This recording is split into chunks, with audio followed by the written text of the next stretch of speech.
Hello everybody, ಎಲ್ಲರಿಗೂ ನನ್ನ ನಮಸ್ಕಾರ. ನಾನು ನಿಮ್ಮ ಐಶ್ವರ್ಯ.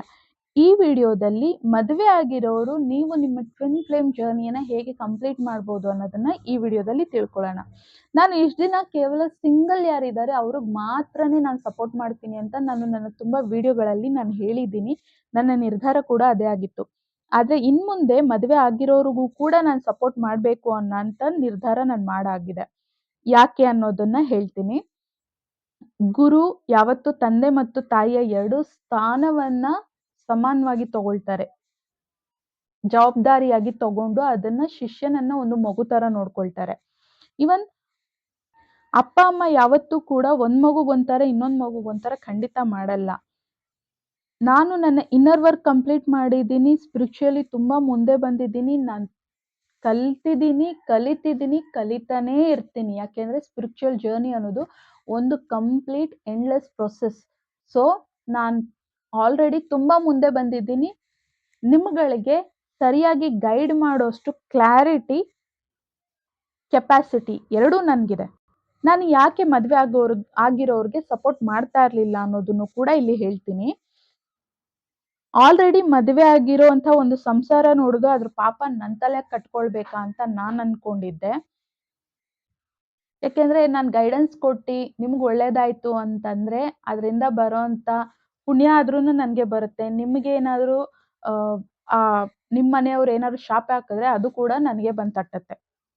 ಸೊ ಅದನ್ನೆಲ್ಲ ನಾನ್ ತಗೊಳ್ಬೇಕಾ ಅಂತ ಅನ್ಕೊಳ್ತಾ ಇದ್ದೆ. ಆದ್ರೆ ಆಲ್ರೆಡಿ ಇವಾಗ ಆ ಮದ್ವೆ ಇಷ್ಟ ಇಲ್ದಿರೋ ಮದ್ವೆಲಿದ್ದು ಒದ್ದಾಡಿ ನೋವು ತಿಂತಾ ಇರೋರು ಹೊರಗ್ ಬಂದು ಅವ್ರು ಬದುಕ್ತೀನಿ ಅಂತ ಅನ್ಕೊಂಡ್ ನಿರ್ಧಾರ ಮಾಡಿದಾಗ ದಾರಿ ತೋರ್ಸೋದು ನನ್ನ ಜವಾಬ್ದಾರಿ ಅಂತ ನನ್ಗೆ ಮೆಡಿಟೇಷನ್ ಅಲ್ಲಿ ನನ್ ಗುರು ಆಗಿರ್ಬೋದು, ನನ್ನ ದೈವಗಳಾಗಿರ್ಬಹುದು, ನನಗೆ ನಿನ್ನ ಕೆಲ್ಸ ನೀನ್ ಮಾಡು, ನಿನ್ ಗೈಡೆನ್ಸ್ ನೀನ್ ಕೊಡು, ಮಿಕ್ಕಿದ್ದು ಬಿಟ್ಬಿಡು. ಆದ್ರೆ ಸಪೋರ್ಟ್ ನೀನು ಮದ್ವೆ ಆಗಿರೋರ್ಗ್ ಮಾತ್ರನೇ ಅಲ್ಲ, ಮದ್ವೆ ಆಗ್ದಲೇ ಇರೋರ್ಗೂ ಕೂಡ ಮಾಡ್ಬೇಕು ಅನ್ನೋಂಥ ಗೈಡೆನ್ಸ್ ನನಗ್ ಬಂದಿರೋದ್ರಿಂದ ನಾನ್ ಮಾಡ್ತಾ ಇದ್ದೀನಿ.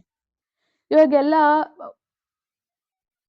ತುಂಬಾ ಪ್ರೀತಿಸಿ ಮದ್ವೆ ಆಗಿರೋರೇ ಡೈವರ್ಸ್ ತಗೊಂಡು ಹೆಂಗೆಂಗೋ ಬದುಕ್ತಾ ಇದ್ದಾರೆ. ಸೊ, ಅವ್ರು ಡೈವರ್ಸ್ ತಗೊಂಡು ಬದುಕೋದಕ್ಕೆ ಅಷ್ಟು ಸಮಾಜ ಬದಲಾಗಿದೆ ಅಂತ ಅಂದಾಗ, ನಾನ್ ಯಾಕೆ ಇಲ್ಲ ಅಂತ ಅವ್ರಿಗೆ ಸಪೋರ್ಟ್ ಮಾಡ್ದಲೇ ಇರ್ಬೇಕು ಅಂತ ಕೂಡ ಅನ್ನಿಸ್ತು ನನ್ಗೆ. ಇವಾಗ ಡೈವರ್ಸು ಅದು ಇದು ಎಲ್ಲ ಕಾಮನ್ ಅಂತ ಮಾತಾಡ್ತಾರಲ್ಲ. ಸೊ, ಅವರು ಒಂದು ಪವಿತ್ರವಾದ ಪ್ರೀತಿಯನ್ನ ಪಡ್ಕೊಳ್ಳೋದಕ್ಕೆ ಅವ್ರಿಗೆ ಸರಿಯಾದ ದಾರಿ ತೋರಿಸ್ಬೇಕಾಗಿರೋದು ನಾನ್ ಗೈಡ್ ಅಂತೂ ಎಲ್ಲಾರ್ಗೂ ಮಾಡ್ತಾ ಇದ್ದೆ. ಆದ್ರೆ ನಿಮ್ಮ ಡಿವೋರ್ಸ್ ತಗೊಳ್ಳೋದಕ್ಕೆಲ್ಲ ನಾನ್ ಸಪೋರ್ಟ್ ಮಾಡ್ತಾ ಇರ್ಲಿಲ್ಲ. ಆದ್ರೆ ಇನ್ನು ಮುಂದೆ ನಾನು ಹೇಗ್ ಗೈಡ್ ಮಾಡ್ತೀನಿ ಅನ್ನೋದ್ರ ಮೇಲೆ ನಿಮಗ್ ಗೊತ್ತಾಗತ್ತೆ. ನೆಕ್ಸ್ಟ್ ರೀಸನ್ ನಾನ್ ಯಾಕೆ ಮಾಡ್ತಾ ಇರ್ಲಿಲ್ಲ ಅಂದ್ರೆ, ಒಂದು ಹೆಣ್ಣು ಮೊದಲನೇ ಮದುವೆ ಆಗಿರುವಂಥ ಗಂಡನ ಜೊತೆನೇ ಸುಖವಾಗಿ ಬದುಕೋದಿಲ್ಲ. ಅಂಥದ್ರಲ್ಲಿ 2ನೇ ಮದುವೆಯಲ್ಲಿ ಆ ಹುಡುಗನ್ ಬಗ್ಗೆ ಗೊತ್ತಿಲ್ಲ. ಚೆನ್ನಾಗ್ ನೋಡ್ಕೊಳ್ತಾರಾ ಇಲ್ಲ ಗೊತ್ತಿಲ್ಲ. ನಾನ್ ಗೈಡೆನ್ಸ್ ಕೊಟ್ಟಿ, ಗಂಡನ್ ಬಿಟ್ಬಿಟ್ಟು ಇನ್ನೊಬ್ರನ್ನ ಡಿ.ಎಂ ಅಂತ ಹೇಳಿ ಮದ್ವೆ ಆಗಿ, ಆಲ್ರೆಡಿ ಮಕ್ಳು ಬೇರೆ ಇರ್ತಾರೆ ಆ ಮದ್ವೆಯಿಂದ. ಅವ್ರಲ್ಲಿ ಸುಖವಾಗಿಲ್ಲ ಅವ್ರು ಸುಖವಾಗಿದ್ರೆ ನಿಜವಾಗ್ಲೂ ಆ ಪುಣ್ಯ ನನಗ್ ಬರುತ್ತೆ. ಅವ್ರಿಗೇನಾದ್ರು ಕಷ್ಟ ಪಟ್ರೆ ಇವ್ಳು ಹಿಂಗೆ ಹಿಂಗ್ ಗೈಡ್ ಮಾಡಿದ್ಲು, ಇವ್ಳ್ ಮಾತ್ ಕೇಳ್ಕೊಂಡು ನಾನ್ ಹಾಳಾಗೋದೆ ಅಂತಂದ್ರೆ ಆ ಶಾಪ ಪಾಪ ಕೂಡ ನನಗ್ ತಟ್ಟತ್ತೆ. ಆ ಹೆಣ್ಣಿನ ಬಗ್ಗೆ ಮತ್ತೆ ಆ ಮಗುವಿನ ಬಗ್ಗೆ, ಅವರ ಜೀವನದ ಬಗ್ಗೆ ನನಗಿದ್ದಂಥ ಚಿಂತೆ, ಕಾಳಜಿಗೆ ನಾನು ಮದ್ವೆ ಆಗಿರೋರ್ಗೆ ಸಪೋರ್ಟ್ ಮಾಡ್ತಾ ಇರ್ಲಿಲ್ಲ. ನೆಕ್ಸ್ಟ್ ರೀಸನ್ನು, ಇಲ್ಲಿವರೆಗೂ ನನ್ನ ವಿಡಿಯೋಗಳಲ್ಲಿ ಕೇವಲ ಹೆಣ್ಮಕ್ಳು ಮಾತ್ರನೇ ಅವ್ರ ಪ್ರಾಬ್ಲಮ್ಸ್ ಹೇಳ್ಕೊಂಡು ಕಾಮೆಂಟ್ಸ್‌ನಲ್ಲಿ ಹೇಳಿದ್ದಾರೆ ಹೊರತು, ಯಾರೊಬ್ರು ಗಂಡಸರು ಕೂಡ ನನಗೆ ಥ್ಯಾಂಕ್ಸು ಹಾಗೆ ಹೀಗೆ ಅನ್ನುವಂಥ ಮೆಸೇಜಸ್, ರಿಪ್ಲೈಗಳು ಮಾಡಿದ್ದಾರೆ. ಆದ್ರೆ ಅವರ ಒಂದು ಪ್ರಾಬ್ಲಮ್ಸ್‌ನ ಹೇಳ್ಕೊಂಡು ಒಬ್ರು ಗಂಡು ಮಕ್ಕಳಾಗಿ, ಒಬ್ರು ಗಂಡಸರಾಗ್ಲಿ ನನಗೆ ಕಾಮೆಂಟ್ ಮಾಡಿರ್ಲಿಲ್ಲ. ನನ್ಗೆ ಒಂದ್ 2 ತಿಂಗಳ ಹಿಂದೆ ಒಬ್ರು ಹೆಂಗಸರು, ನನ್ಗೆ ಮದ್ವೆ ಆಗಿದೆ, 6 ವರ್ಷದ ಮಗು ಇದೆ, ನಾನು ಫೈನಾನ್ಷಿಯಲಿ ಸ್ಟೇಬಲ್ ಕೂಡ ಇದ್ದೀನಿ. ನಾನು ಡಿ.ಎಂ ನನ್ನನ್ನ ಮದ್ವೆ ಆಗ್ತಿದೀನಿ ಅಂತಂದ್ರೆ ನಾನು ಅವ್ರನ್ನ ಅಕ್ಸೆಪ್ಟ್ ಮಾಡ್ಬೇಕಾ ಬೇಡವಾ ನನಗ್ ಗೊತ್ತಾಗ್ತಾ ಇಲ್ಲ ಅಂತ ಅಂದಿದ್ದಕ್ಕೆ ನಾನು ಅವ್ರಿಗೆ ಸಪೋರ್ಟ್ ಮಾಡ್ಲಿಲ್ಲ. ಯಾಕೆಂದ್ರೆ ಆ ಹೆಣ್ಣಿನ ಬಗ್ಗೆ, ಆ ಮಗು ಮೇಲೆ ನನಗಿದ್ದಂಥ ಕಾಳಜಿಗೋಸ್ಕರ ಮಾತ್ರನೇ. ರೀಸನ್ ನಾನು ಆಲ್ರೆಡಿ ಹೇಳಿದ್ದೀನಿ. ಆದ್ರೆ ನನ್ನ ಮನಸ್ಸು ಬದಲಾಗೋದಕ್ಕೆ ನನಗೆ ಕಾಮೆಂಟ್ಸ್‌ನಲ್ಲಿ ಇದೆ, ಇವಾಗ್ಲೂನು ಹೋಗಿ ನೋಡಿ. ಲಾಸ್ಟು 1 ಅಥವಾ 2ನೇ ವಿಡಿಯೋ ಹಿಂದೆ ಒಬ್ಬ ಹುಡುಗ ನನಗೆ ಮೆಸೇಜ್ ಮಾಡಿದ್ದಾರೆ, ಕಾಮೆಂಟ್ ಮಾಡಿದ್ದಾರೆ. ಅವ್ರು ಸಿಂಗಲ್ ಇದ್ದಾರೆ. ಆದ್ರೆ ಅವ್ರ ಹುಡುಗಿಗೆ ಮದ್ವೆ ಆಗಿದೆಯಂತೆ. ನಾನು ಇನ್ನರ್ ವರ್ಕ್ ಮಾಡಿದ್ರು ನನ್ ಹುಡುಗಿ ಸಿಗಲ್ವಾ ನನ್ಗೆ ಅಂತ ಕ್ಯೂಟಾಗಿ ಕೇಳಿದ್ರು. ನನ್ಗೆ ರಿಯಲಿ ಅದು ಎಷ್ಟು ಮನ್ಸಿಗೆ ನಾಟ್ತು ಅಂತಂದ್ರೆ, ರಿಯಲಿ ಮದ್ವೆ ಆಗಿ ಮದ್ವೆ ಆಗಿರೋ ಹೆಣ್ಣನ್ನು ಕೂಡ ಪ್ರೀತಿಸಿದೀನಿ ಅನ್ನೋಂಥ ಕಾರಣಕ್ಕೆ, ಆ ಮದ್ವೆ ಬಿಟ್ಟು ಬಂದ್ರೆ, ನನ್ ಹುಡುಗಿ ನನಗ್ ಸಿಕ್ಕರೆ ನಾನ್ ಸ್ವೀಕಾರ ಮಾಡ್ತೀನಿ ಅನ್ನೋಂಥ ಹುಡುಗರಿದ್ದಾರೆ. ಆ ಹೆಣ್ಣು ಕೂಡ ಅದೇ ಹೇಳಿದ್ರು. ನನ್ ಡಿ.ಎಂ ನನ್ಗೋಸ್ಕರ ಕಾಯ್ತಾ ಇದ್ದಾರೆ. ಅವ್ರು ಸಿಂಗಲ್ಲು ಅಂತ ಅಂದ್ಬಿಟ್ಟು.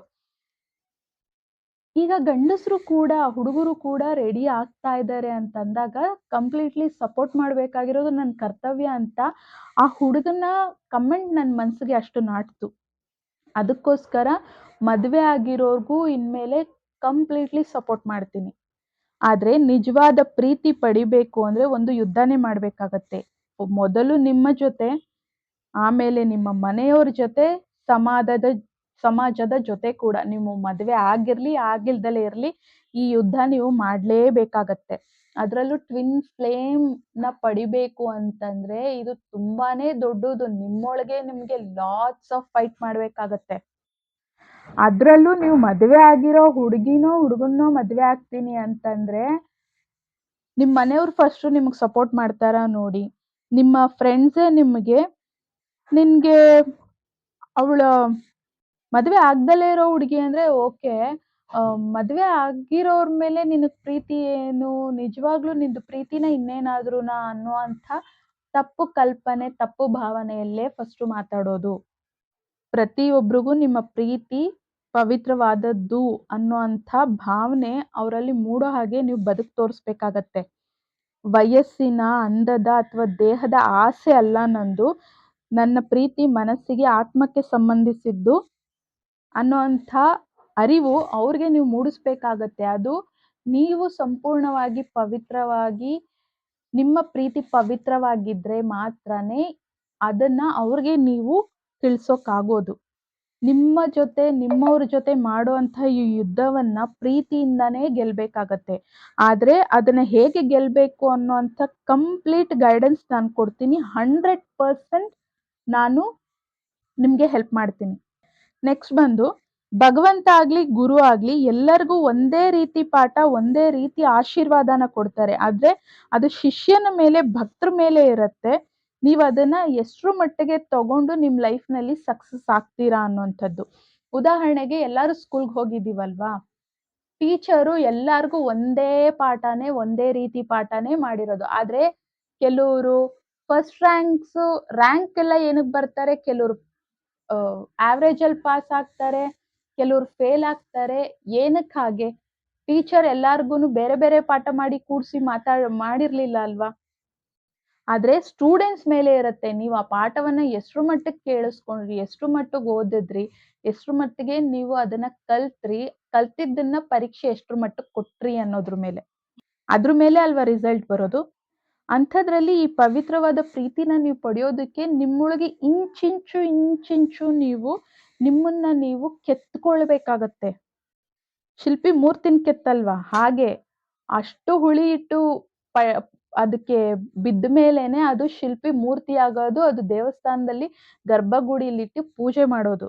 ಆ ರೀತಿ ಉಳಿಪೆಟ್ಟುಗಳನ್ನ ತಿನ್ಕೊಂಡು ನಿಮ್ಮನ್ನ ನೀವು ಈ ದೇಹದಿಂದ ಒಂದು ಪವಿತ್ರವಾದ ಆತ್ಮಕ್ಕೆ ಬದಲಾಗ್ಬೇಕಾಗತ್ತೆ. ಆ ಟ್ರಾನ್ಸ್‌ಫಾರ್ಮೇಷನ್ ಅನ್ನೋದೇ ಇದು ಒಂದು ರೀತಿ ತುಂಬಾನೇ ಕಷ್ಟ. ತುಂಬಾ ನೋವಿನಿಂದ ತುಂಬಿದ್ದು. ಆದ್ರೆ ನೀವು ಎದ್ದು ಪ್ರತಿದಿನ ನಿಂತು ನಿಮ್ಮ ಎಫರ್ಟ್‌ನ ಹಾಕಿದ್ರೆ ಮಾತ್ರನೇ ನಿಮಗೆ ನಿಮ್ಮ ಪವಿತ್ರವಾದ ಪ್ರೀತಿ ಸಿಗೋದು. ನೆಕ್ಸ್ಟು ನನ್ನ ಎಲ್ಲಾ ವಿಡಿಯೋ ಸಾಯಂಕಾಲ 7 ಗಂಟೆಗೆ ಬರುತ್ತೆ. ನೀವು ಎಷ್ಟು ಜನ ಟೈಮಿಗೆ ಕರೆಕ್ಟಾಗಿ ನೋಡ್ಕೊಂಡು ಲೈಕ್ಸ್ ಕೊಟ್ಟು ಕಮೆಂಟ್ಸ್‌ನ ಮಾಡ್ತೀರಾ ಅನ್ನೋ ನಿಮ್ಮ ಅಭಿಪ್ರಾಯಗಳನ್ನ ಹೇಳ್ತೀರಾ ಅನ್ನೋದನ್ನ ನಾನು ಕಾಯ್ತೀನಿ. ನಿಮ್ಮ ಲೈಕ್ಸು, ಕಾಮೆಂಟ್ಸು, ನಿಮ್ಮ ಅಭಿಪ್ರಾಯಗಳನ್ನ ನಾನು ತಗೊಳೋದ್ರಿಂದ ನನಗೆ ₹1 ಒಂದು ಲಾಭ ಕೂಡ ಇಲ್ಲ. ಇವತ್ವರೆಗೂ ನನಗೆ ಯೂಟ್ಯೂಬ್ ಚಾನಲಲ್ಲಿ ₹1 ಕೂಡ ನನಗೆ ಬಂದಿಲ್ಲ. ಆದ್ರೆ ನೀವು ಎಷ್ಟ್ರ ಮಟ್ಟಿಗೆ ರಿಯಾಕ್ಟ್ ಮಾಡ್ತಾ ಇದ್ದೀರಾ? ನೀವು ಕಲಿಯೋದಕ್ಕೆ ಎಷ್ಟು ಆತುರರಾಗಿದ್ದೀರಾ ಅಂತ ಯೂನಿವರ್ಸ್ ನಿಮ್ಮನ್ನ ನೋಡ್ತಿದೆ. ನಿಮ್ಮ ಸಬ್‌ಕಾನ್ಷಿಯಸ್ ಮೈಂಡ್ ನಿಮ್ಮನ್ನ ನೋಡ್ತಿದೆ. ನೀವು ಸಿಗ್ತಾ ಇರೋವಂಥದ್ದನ್ನ ಇಗ್ನೋರ್ ಮಾಡ್ತಾ ಇದ್ದೀರಾ. ಅದಕ್ಕೆ ಗ್ರಾಟಿಟ್ಯೂಡ್ ಇಲ್ಲ. ಅದಕ್ಕೆ ಸರಿಯಾಗಿ ರಿಪ್ಲೈ ಮಾಡ್ತಾ ಇಲ್ಲ. ಸರಿಯಾದ ಪರೀಕ್ಷೆಯನ್ನ ನೀವು ಸರಿಯಾಗಿ ಕೊಡ್ತಾ ಇಲ್ಲ ಅಂತಂದಾಗ ನಿಮ್ಮನ್ನ ಯೂನಿವರ್ಸ್ ಆಗ್ಲಿ, ನಿಮ್ಮ ಸಬ್ಕಾನ್ಷಿಯಸ್ ಮೈಂಡ್ ಆಗ್ಲಿ ನಿಮ್ಮನ್ನು ಇಗ್ನೋರೇ ಮಾಡುತ್ತೆ. ಆವಾಗ ನೀವು ಈ ಜನ್ಮಕ್ಕೆಲ್ಲ ಇನ್ಯಾವ ಜನ್ಮಕ್ಕೂನು ನಿಮ್ಗೆ ಪವಿತ್ರವಾದ ಪ್ರೀತಿ ಸಿಕ್ಕಲ್ಲ. ಸಾಕ್ಷಾತ್ ಆ ಭಗವಂತ ಬಂದು ಇಳಿದ್ಬಿಟ್ಟು ನಿಮ್ಗೆ ಹೇಳ್ಕೊಟ್ರುನು ನೀವು ಸಕ್ಸಸ್ ಆಗೋದಿಲ್ಲ. ನಾನೇನೋ ನಿಮ್ಗೆ ಹೆದರಿಸ್ತಾ ಇಲ್ಲ ಅಥವಾ ನೆಗೆಟಿವ್ ಆಗಿ ಮಾತಾಡ್ತಾ ಇಲ್ಲ. ಯಾಕಂದ್ರೆ ಸತ್ಯ ಇದು. ಇನ್ನು ಮುಂದಿನ ವಿಡಿಯೋಗಳಲ್ಲಿ ಇಂಥ ಎಷ್ಟು ಕಹಿ ಸತ್ಯಗಳನ್ನ ನಾನು ಹೇಳ್ತಾ ಹೋಗ್ತೀನಿ ಅಂತಂದ್ರೆ ನನ್ಗದಕ್ಕೆ ಭಯ ಆಗೋದು. ಈ ಸತ್ಯಗಳನ್ನೆಲ್ಲ ಅರಗಿಸ್ಕೊಂಡು ಸ್ಪಿರಿಚುವಲಿಲಿ ಇವ್ರುಗಳೆಲ್ಲ ಮುಂದೆ ಹೋಗ್ತಾರಾ ಅಂತ ಅನ್ಸೋದು. ಬಟ್ ನಾನ್ ಕ್ಲಾಸಸ್ ಅಟೆಂಡ್ ಮಾಡಿದಾಗ ಅಲ್ಲಿ ಜನಗಳು ಕೊಟ್ಟಂತ ರೆಸ್ಪಾನ್ಸ್ ಇಂದ ನನ್ಗೊಂದ್ ನಂಬಿಕೆ ಬಂದಿದೆ.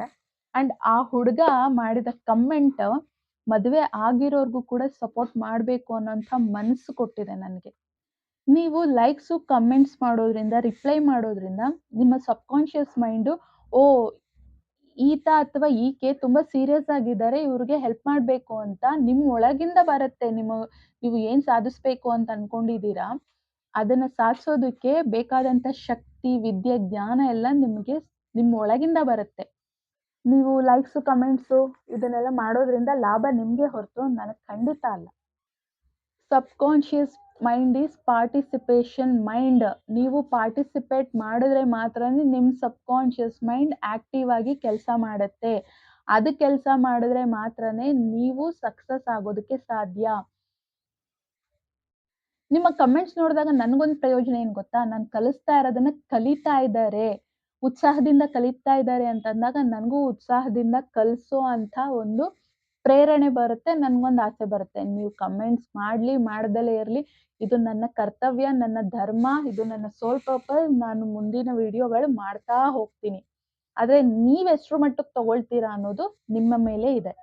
ನೋಡೋಣ ಇನ್ಮುಂದೆ ನಾನು 7 ಗಂಟೆಗೆ ವಿಡಿಯೋ ಅಪ್ಲೋಡ್ ಮಾಡಿದ್ಮೇಲೆ ನಿಮ್ಮ ಕಾಮೆಂಟ್ಸ್‌ಗೋಸ್ಕರ ನಾನು ಕಾಯ್ತಾ ಇರ್ತೀನಿ.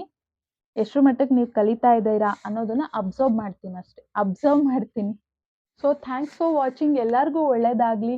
ಮುಂದಿನ ವಿಡಿಯೋದಲ್ಲಿ ಸಂಜೆ 7 ಗಂಟೆಗೆ ಸಿಗೋಣ. ಅಲ್ಲಿವರೆಗೂ keep smiling, take care because we are all born for a reason. Bye, I love you all.